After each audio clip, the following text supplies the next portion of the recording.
And away from that, India was long doubted for its global standing, a country that saw 200 years of British rule, a messy partition, and then surrounded by regional foes. But even amid all this turmoil, it had a vision to emerge as a global leader in the 21st century. Today, India has not only made its space among the leading world powers, it has achieved what very few have been able to, and that is global cooperation. New Delhi does not believe in pulling other nations down. It knows how to coexist with differences, and the groupings that India is a part of are proof of this. Let's start with the Quad. It is a strategic security alliance. Well, it is relatively new. The alliance has proved to be a major player in peace and stability. China's growing hostility in the region has been one of the top agendas. From India-Pacific, let's move to South Asia. That brings us to SAARC. This grouping is an economic and political organization of 8 South Asian countries. The region is standing at a crossroad. There is a severe economic crisis in Sri Lanka. Taliban has returned to Afghanistan, and Pakistan is facing a dual crisis, that of economic and political. India has been extending its neighborhood first policy here. It has helped Sri Lanka and financially and Afghanistan socially. Indian Prime Minister was one of the first to congratulate Pakistani Prime Minister Shehbaz Sharif when he was sworn in.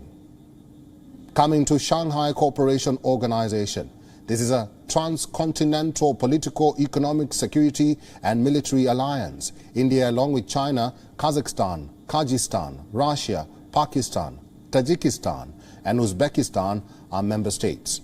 In the recent years, New Delhi has pushed for action against terrorism in the SCO meetings, which has been seen as a major concern in the region. Now, let's take a look at BRICS. It is an alliance of 5 major emerging economies: Brazil, Russia, India, China and South Africa. It was formed in 2009 to strengthen economic cooperation. After all, these countries make up nearly 1/4 of global GDP. But as years went by, the objective of this grouping has broadened. While there are a myriad of security concerns with China, this grouping has helped New Delhi and Beijing become a commercial partner. And lastly, the talk of the town, the G7. India is not a member of this group, but New Delhi has been invited 8 times to their summits. Group of 7 is a bloc of some of the most richest countries in the world. And this year's invitation comes despite India's differing view on the Ukraine-Russia war. India is part of multiple groupings with very different countries.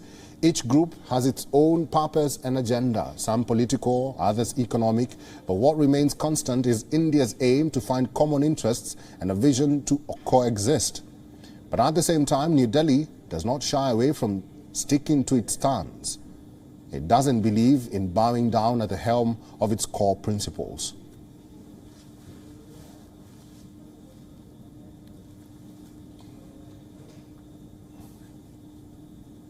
WION is now available in your country. Download the app now and get all the news on the move.